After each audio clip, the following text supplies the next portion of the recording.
Et puis, malgré l'absence d'Oye Guilavogui, qui a bénéficié il y a quelques mois d'une autorisation de sortie du pays pour des besoins sanitaires, le prévenu, qui devrait comparaître ce mercredi devant la chambre de jugement de la Cour de répression des infractions économiques et financières, n'a finalement pas répondu présent. Ancien ministre sous le règne du professeur Alpha Condé, Oye Guilavogui est poursuivi pour détournement de deniers publics, enrichissement illicite et blanchiment de capitaux.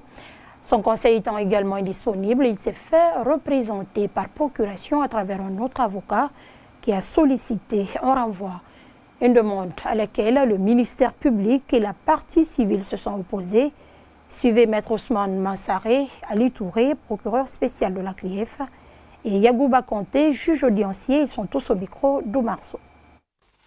Dans le dossier ministère public contre Oye Guilavogui, mon confrère Maître Salif Guilavogui m'a mandaté de vous demander, qu'il vous plaît, de bien vouloir accepter d'accorder un renvoi à 2 semaines pour des raisons de santé qui sont claires, se serait déplacé.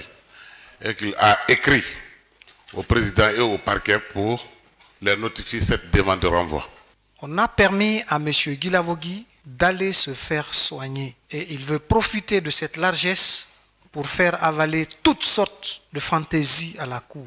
Le parquet spécial est assigné devant le président de la CRIEF en référé pénal par rapport au délai de renvoi de cette affaire. Cela passera devant le président de la CRIEF le 22 de ce mois-là, le vendredi prochain. Nous comparaîtrons devant le président. Mais ce que je veux vous faire savoir, c'est attirer votre attention sur la mauvaise foi de la défense à voir ce procès aboutir.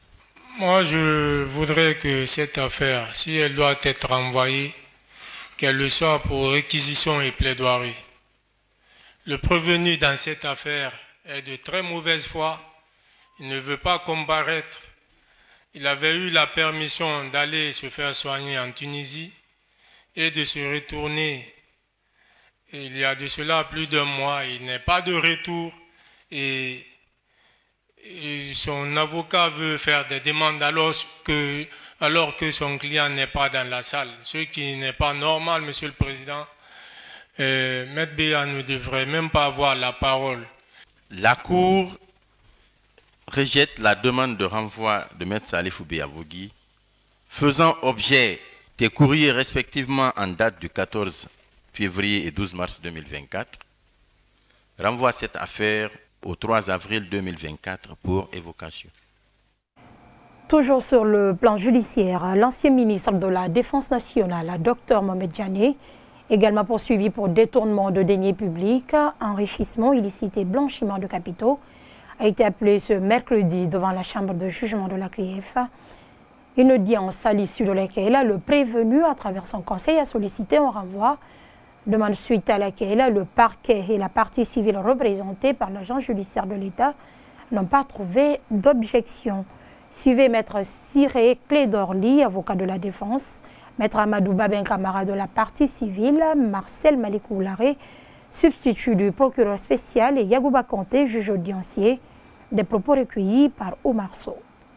Et pour la prise en charge, une meilleure prise en charge et une meilleure défense de mon client, donc je me suis retrouvé dans l'obligation de solliciter un renvoi. Donc j'espère, pour une bonne administration de la justice et dans l'intérêt majeur de mon client et de la défense, que la Cour accédera à cette demande et que le ministère public ne s'y opposera pas.